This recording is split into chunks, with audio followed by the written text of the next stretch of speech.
Good morning.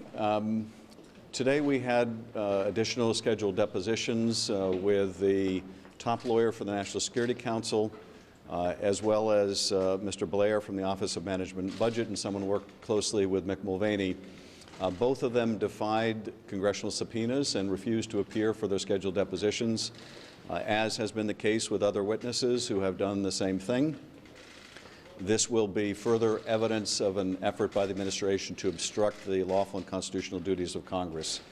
I would also say, and we expect the witnesses who have been subpoenaed to come in this afternoon at White House instruction also to be no-shows. This will only further add to the body of evidence on a potential obstruction of Congress charge against the President. Indeed, in the Nixon impeachment, there was an article of impeachment based on the obstruction of Congress that itemized each of the subpoenas that the White House had defied. Well, today we have 4 additional subpoenas to add to the list of a potential charge involving the President of the United States and his obstruction of our constitutional duties.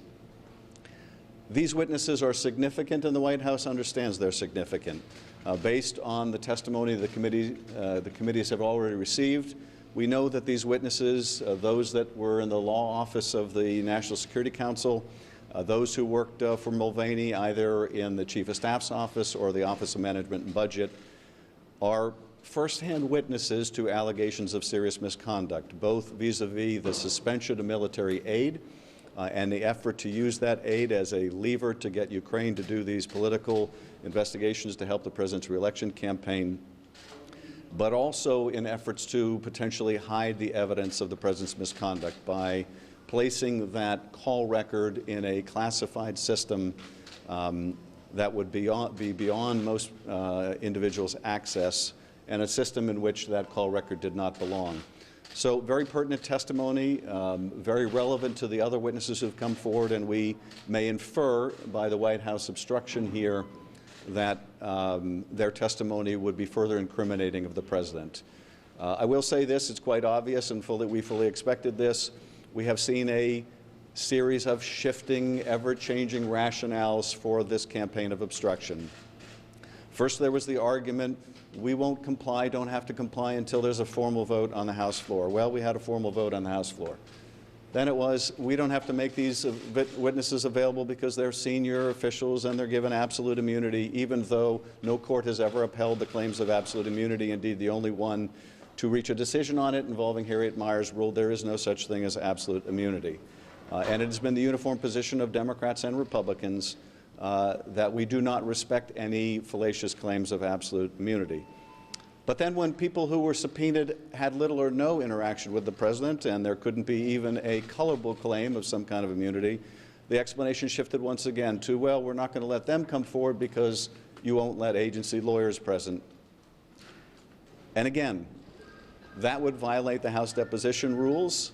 It would also violate the practice used by both Democrats and Republicans for depositions in the past when there are concerns that agency lawyers are representing agencies that may have been engaged in wrongdoing or may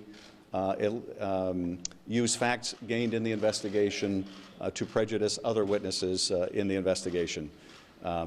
This was the practice for the current members of our investigative committees, people like Jim Jordan during Benghazi, and people like Mike Pompeo, and people like Mick Mulvaney, all participated in depositions of senior agency officials without the presence of agency counsel. So if they join the President's objection here, they do so in fashion that is directly contradictory to their practices when they were in the majority. Today we also are beginning the process of releasing transcripts of our depositions. This morning released the depositions of Ambassador McKinley, Ambassador Yovanovitch, and I will leave you all to review those transcripts. There are a few things that will become immediately clear when you do, and the first is that contrary to the claims of the President and his acolytes on the Hill, that these have been proceedings in which the Republicans have not been able to be present or ask questions. In fact, Republicans were present for all of these depositions, and in fact, they had equal opportunity with Democrats to ask questions, and you will see they took full advantage of those opportunities to ask questions. You will see in Ambassador Yovanovitch's testimony what a dedicated public servant she is. This is someone who served the country with distinction for decades. It is someone who also is one of the first witnesses to this irregular back channel that the President established with Rudy Giuliani and the damage that it was doing to America's national security and foreign policy interests. How it was working in opposition, not in support of U.S. policy objectives. Ambassador Yovanovitch had a well-earned reputation as a fighter of corruption. And she was working with Ukraine to get Ukraine to fight corruption. And so what does this irregular back channel sanctioned by the President do? It seeks to remove someone fighting corruption in Ukraine by employing a vicious smear campaign in which the State Department at the highest levels acknowledged had no merit whatsoever. That smear campaign, orchestrated by this irregular channel, was successful in removing a U.S. ambassador and tarring her reputation. Of course, you see the President's comments about the ambassador in the call record. We also released the testimony today of Ambassador McKinley, another career diplomat and public servant, someone who was asked by the Secretary of State to come back and assist the State Department at a very difficult time for the department. And what is so striking about his testimony is the degree to which he sought to get the State Department to issue a support for its own ambassador, and how those repeated efforts were rebuffed. But you also see, in reading his transcript, his growing alarm at the degree to which the apparatus of the State Department itself was being used to seek political information for a political purpose by the President of the United States and others. And you see that these are two of the principal reasons that caused this career public servant to decide that he must resign his office, as he did. We will be releasing further transcripts. Tomorrow we are scheduled to release the transcripts of Ambassador Volker and Ambassador Sondland. And we will continue to release the transcripts in an orderly way. We continue to allow witnesses the opportunity to review their transcripts. We continue to make redactions for private information or personally identifiable information, but we will continue to release the transcripts. And we will soon, although I can't give you the timetable, be moving to open hearings as well. And I'm happy to respond to a couple of questions. One of the witnesses who was supposed to come, Charles Kupperman, filed a lawsuit to essentially force a ruling on whether he should testify. That's going to be delayed till December. It's possible John Bolton also may follow a similar course. Will you delay your proceedings to ensure you get their testimony, or are you ready to move forward without hearing from these key witnesses? We're not going to delay our work. That would merely allow these witnesses and the White House to succeed with their goal, which is to delay, deny, obstruct. The lawsuit that Dr. Kupperman filed, I think, is on its face without merit. Someone who gets a congressional subpoena to avoid the subpoena doesn't simply get to sue in court to try to avoid the subpoena. I think it will undoubtedly be the case that that lawsuit will be dismissed for lack of standing or justiciability. But the whole point of it is to delay. And I would say this to those who would use litigation like the White House or others for purposes of delay to avoid their duty, which is to follow the law and follow a congressional subpoena. They should follow the example of the courageous people that have come forward. People who worked for Dr. Kupperman, people who work for John Bolton, people who have in their careers much more at risk, have shown the courage to come forward. They have not hidden behind litigation. They have not hidden behind the White House, as the witnesses today have.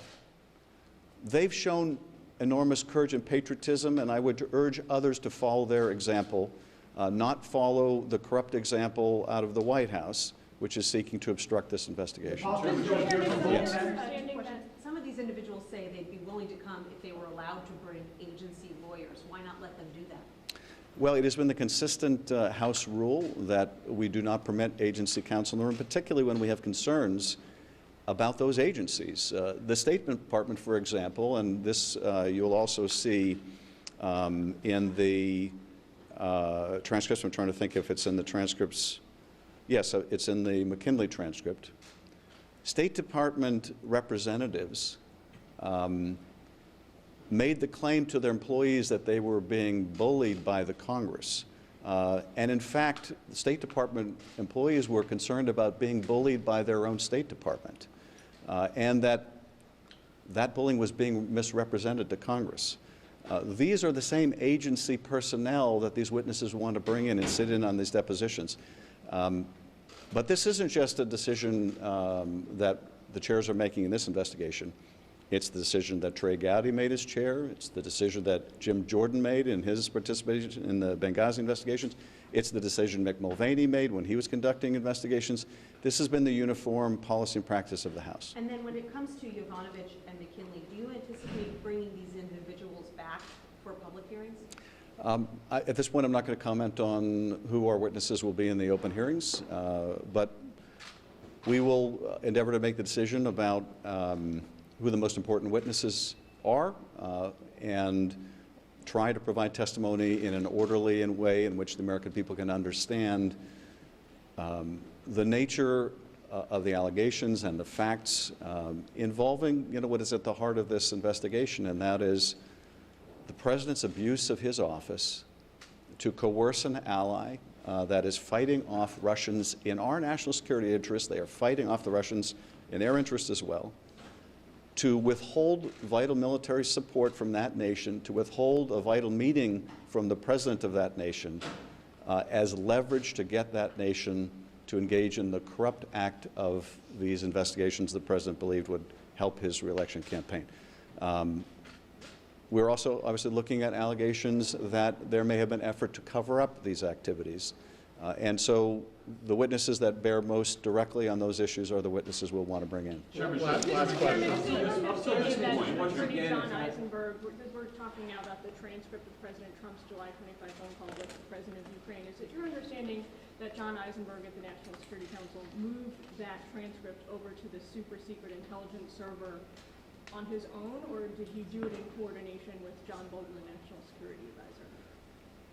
Well, I think you'll see as we release more transcripts that there may have been others involved in those discussions. But one of the reasons we wanted Mr. Eisenberg to come in is to find out what his role was, what the role of others was, and why a transcript that plainly did not belong in a classified system that is meant for some of the most secret of intelligence activities, that is, covert action activities. Why would a call record that the president would have the country believe was perfect, why would it be hidden in this classified system? So clearly the White House does not want him to testify. They do not want the American people to know why Mr. Eisenberg or others made that decision. And I think we can infer that the reason they don't want the public to hear from Mr. Eisenberg is that it would tend to corroborate allegations against the president. But that's the very reason we want to bring him in. And of course, we are concerned that he, as a top lawyer in the administration, would engage in the lawless act of refusing to abide by lawful process. Thank you. Thank you. Releasing these depositions mean you don't expect any of the rest of these witnesses to appear?